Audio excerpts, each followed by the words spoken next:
At the beginning of the story, a man was stuck in a massive traffic jam on the road. Suddenly, a loud crash echoed through the street. A police officer slammed into his car window and rushed away without stopping. This man wasn't just an ordinary person. He was actually a top-secret UN agent. The moment he saw this strange behavior, he immediately sensed that something was seriously wrong. A second later, a massive explosion occurred at the intersection ahead. Another police officer came running toward him and warned our hero not to get out of the car. Just then, that police officer was hit so hard by a speeding vehicle that he was thrown into the air. Even after hitting him, the truck didn't stop. Instead, it continued speeding down the road like a mad machine. It was obvious that the truck driver was no longer a normal human being.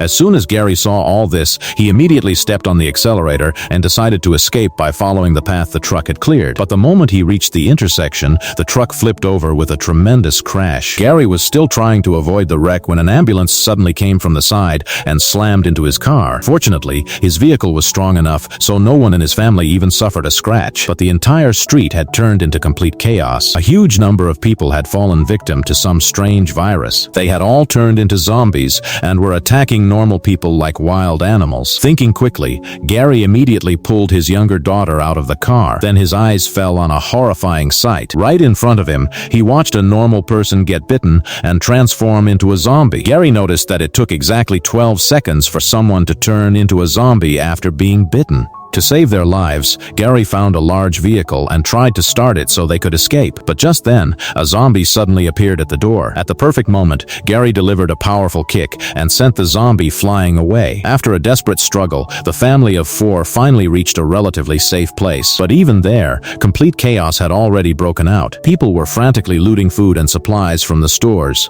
To save time, the 4 of them decided to split up and gather supplies separately.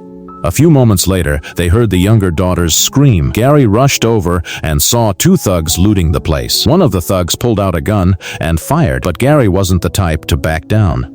He pulled out his own gun and fired 2 shots in quick succession, killing the thug on the spot. Just then, a police officer happened to pass by and saw Gerry standing over the dead body. Frightened, Gerry immediately raised his hands and tried to explain the situation, but the officer didn't pay any attention to him, because he himself had come there to loot whatever he could. When Gerry walked out of the supermarket, he discovered that his car had been stolen. His wife suggested that they hide in a nearby building first. While running toward the building, Gerry received a call from a senior UN officer named Black. Black told him not to worry because a helicopter would arrive at midnight to pick them up from the rooftop.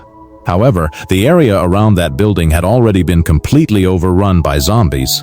Suddenly, a zombie fell from the sky. In the blink of an eye, Gerry and his family were running through the dark hallways of the building while a massive horde of zombies chased them like maniacs. After narrowly escaping death, they met a Mexican family that had not yet turned into zombies. The Mexican family not only gave Gerry's family shelter, but also shared their food with them. The next morning, Gerry's family prepared to leave. They wanted the Mexican family to come with them, but the man refused. He believed that no one would make it to the rooftop alive. Gerry didn't insist any further. Instead, he began preparing his own survival gear. He tied a knife to the front of his rifle and taped a magazine around his arm so that if a zombie tried to bite him, its teeth wouldn't reach his skin. Once fully prepared, Gerry left the room with his family and headed toward the stairs leading to the rooftop. But suddenly, a zombie appeared. Gerry immediately killed it with a single shot. The gunshot attracted 2 more zombies, which began chasing them. Gerry kept running alongside his wife. When he realized the zombies had gotten too close, he pushed a large cabinet directly into their path and continued moving forward. Then, he handed his bag to his children and stayed behind to fight the zombies alone. The family soon reached the rooftop. His wife immediately lit a flare, revealing their location. A moment later, Gerry arrived on the rooftop and walked straight to the edge of the building. Then he began counting. After counting exactly 12 seconds, he finally let out a sigh of relief. Earlier, some zombie blood had gotten into his mouth. Just then, the helicopter arrived. Gerry immediately ran over and held the door tightly shut so the zombies couldn't force it open. His family quickly boarded the helicopter. With the army's help, Gerry also ran over and climbed aboard. After that, the family was immediately taken to a massive UN ship in the middle of the ocean. A senior UN officer named Black had been waiting for them there. Only after safely settling Gerry's family did Black reveal the truth. He told Gerry that even the country's president had turned into a zombie. Every command center on land had already been destroyed. Now, this ship in the middle of the sea was the only command center still operating. Gerry's family was allowed to stay there safely because Gerry had once been the UN's top secret agent. He had fought countless battles throughout his life. That was exactly why he now had to travel to South Korea with a virus expert to discover the source of the outbreak, because until they found the origin of the virus, it would be impossible to develop a vaccine. Hearing about this mission felt like being pushed straight into a pit of fire. Gerry had absolutely no desire to accept it, but the general made it clear that if he refused, his family would be sent back into the same hell they had escaped from. Gerry had no other choice. With a heavy heart, he said goodbye to his wife. However, as a highly trained secret agent, Gerry was incredibly intelligent. That gave him a much better chance of surviving. Soon, he boarded a flight to South Korea with the virus expert. After they arrived, the pilot informed them that there were no police or security personnel left at the airport because the place had long since fallen under zombie control. As soon as the plane stopped, everyone prepared to get out and meet the backup team waiting for them. Gerry handed the virus expert a pistol for protection, but the moment they stepped out of the aircraft, they were attacked by zombies. The virus expert turned out to be extremely cowardly. He immediately tried to run back toward the plane, but in his panic, he accidentally shot himself and died on the spot. At that exact moment, a special forces team arrived to rescue them. Gerry had no other option.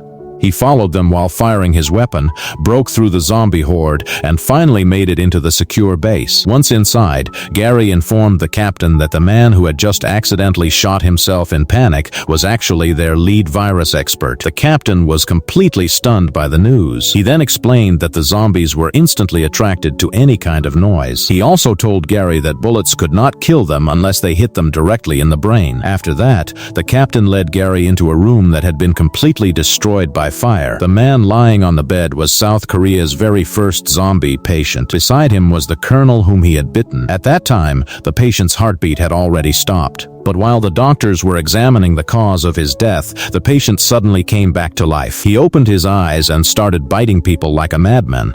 From that moment on, the situation spiraled out of control, and the horrific outbreak began. However, they still didn't know whether he was actually the world's first zombie. Now he had been burned to ashes, so it was impossible to perform any further examination. As Gerry was about to leave, he noticed a man locked inside a cage. After talking to him, Gerry learned that the man had previously worked for an American intelligence agency, but had been arrested for trafficking weapons. The man looked a little insane, but Gerry's sharp instincts told him that this man definitely knew something important.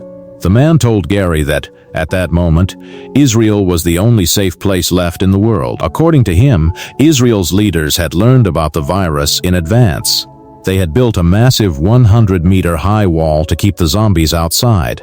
Although there was no guarantee that the information was true, Gerry felt it was worth checking. Soon, their plane took off. After flying through the night, they finally arrived over Israel. To Gerry's surprise, everything there was completely safe. After landing safely, Gerry instructed the captain to stay with the plane and be ready to take off at any moment. Then, he used his UN authority to meet the man in charge. Gerry immediately asked him how they had learned about the virus so early. The official didn't hide anything.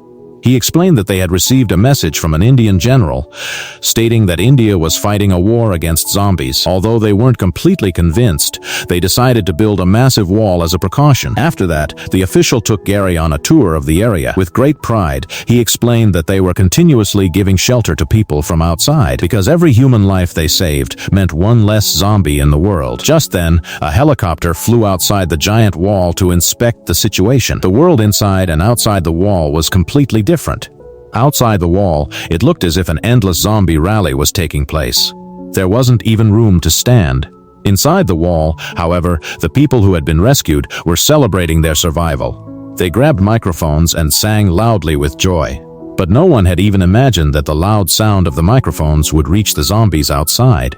The zombies that had been wandering around aimlessly suddenly charged toward the wall at full speed. Within moments, they climbed on top of one another and formed a towering staircase made entirely of zombies. At that very moment, Gerry was asking the official where the virus had actually come from. The official admitted that he had no idea. Meanwhile, the zombie staircase had almost reached the top of the wall. Only then did Gerry realize that it was already too late. By then, zombies had started pouring over the wall like rain. Instantly, complete panic broke out among the crowd inside. The zombies had found a massive feast of humans once again. Without wasting a second, the official ordered a team of soldiers to escort Gerry safely to the airport. He instructed the helicopter pilot to unleash non-stop fire from the heavy machine gun, but there were so many zombies that the bullets seemed as useless as needles against an elephant. The city soldiers were also firing everywhere, but their bullets had almost no effect on the zombies. As Gerry ran, he looked back and witnessed a shocking sight. An old man was standing in the middle of the zombies.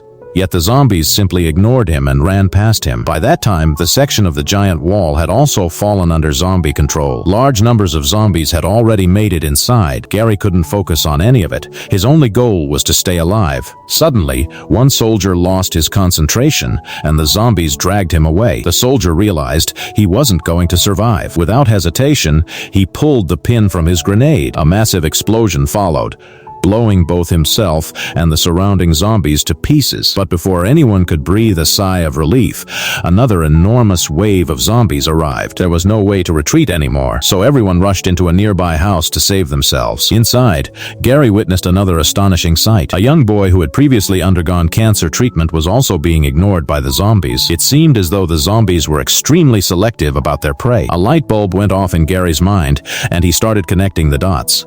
But this was hardly the time to conduct experiments. To stop the deadly horde approaching from behind, a soldier threw 2 grenades. 2 powerful explosions erupted, and for a short while, everything became quiet. Then a female soldier stepped forward to check the area. Suddenly, a zombie lunged at Gerry, trying to bite him. The female soldier used all her strength to shove the zombie away.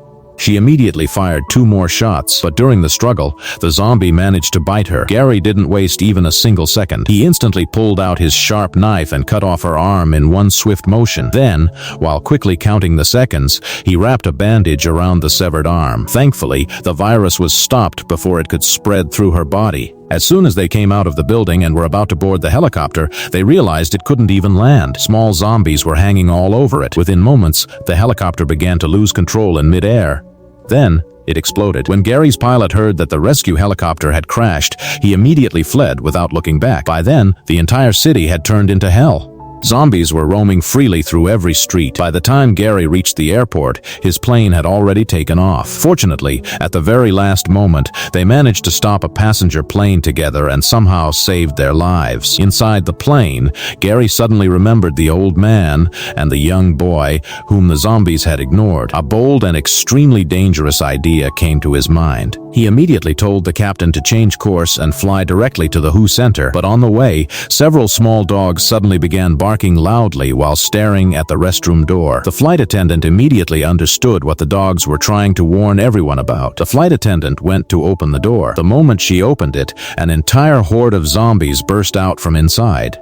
Gerry immediately rushed over and realized that the entire plane was filled with zombies. He quickly signaled everyone to stay quiet. Then they stacked bags and suitcases across the aisle to block the zombies from advancing. But one foolish passenger accidentally dropped a suitcase, and it slammed onto the floor with a loud noise. In an instant, everything went horribly wrong. There was nowhere to run inside the plane. Seeing the situation, Gerry grabbed a grenade from the female soldier and threw it. He didn't throw it to kill the zombies. He threw it to destroy the plane. Fortunately, his desperate plan worked. The explosion caused a sudden pressure change that sucked the entire horde of zombies out of the aircraft. At the very last second, Gerry and the female soldier quickly fastened their seatbelts, but the plane's engines had already failed. It began crashing rapidly toward the ground. When Gerry regained consciousness, he discovered that a sharp piece of metal had pierced his waist. The good news was that the female soldier was still alive. Supporting each other, the two of them walked for half a day. Eventually, they reached the nearby WHO center. Gerry collapsed unconscious just before entering the building. Meanwhile,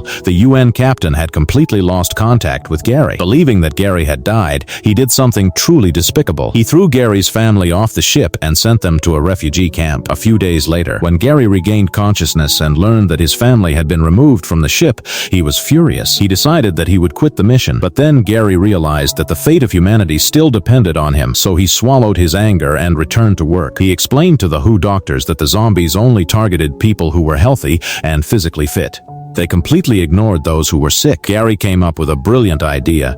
He suggested injecting people with a dangerous but treatable virus. That way, the zombies would think they were already sick and would leave them alone. The doctors agreed that the idea made perfect sense. The best part was that they even had a live zombie available for testing. The problem was that the virus samples were stored in Section B's laboratory. That area had long since become a zombie nest, but there was no choice. If they wanted to test the theory, Gerry and the others had to risk their lives and go there. As soon as the three of them entered Section B, one doctor's foot accidentally bumped into a bottle. Fortunately, there were no zombies nearby. They had barely started moving again when the same doctor turned around and accidentally crashed into a cabinet. The noise instantly alerted the zombies.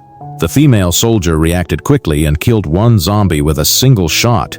But the gunfire was so loud that it attracted every other zombie in the area. Gerry quickly came up with a plan. He began pounding loudly on the staircase. He wanted to draw all the zombies toward himself, so the other two trapped inside would have a chance to escape. Gerry kept running while constantly outsmarting the zombies. Eventually, he killed one of them. He had barely caught his breath when another zombie came charging straight at him. Summoning all his strength, he drew his weapon and took it down with a single strike.